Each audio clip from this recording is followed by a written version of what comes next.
Hello, my name is Jennifer Panter, and I'm a widow. I lost my husband of 17 years on September 7th, 2016, to testicular cancer. The only doctors that were willing to treat the large mass the size of a basketball inside of his abdomen were in Indiana.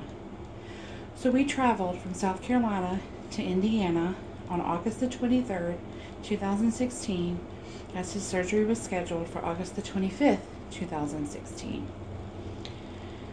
He went into surgery that morning, the man that I married, but he came out a man that I barely even knew. His kidneys were very damaged from all of the chemotherapy treatment that he had to treat the testicular cancer, and the pain medication that they were giving him wasn't being flushed out of his body in a timely manner, and he was having hallucinations, and he was very delusional. After his pain was under control, they started giving him nutrients through his chemotherapy port.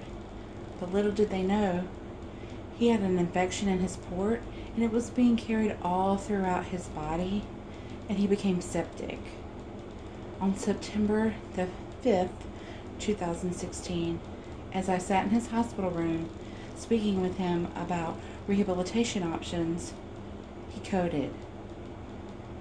I sat in horror and watched as all the doctors and nurses came rushing into his room and slammed his hospital bed to the floor and jumped on top of him and started performing CPR. And I stood there for what felt like 5 years, but it was really only 5 minutes, till a nurse came to me and told me that he was alive and he was being transported to ICU, but she didn't know for how long. He held on for another day and a half.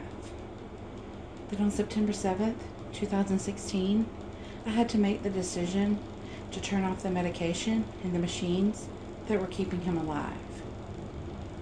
I stood and held my husband of 35 years old's hand while I told him how much I loved him, how much our children loved him, and how we were going to be okay.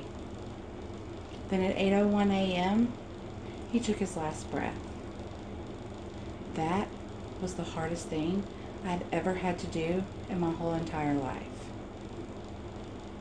And it changed who I was as a person.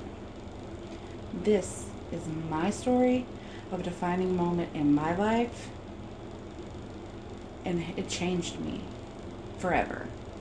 Thank you.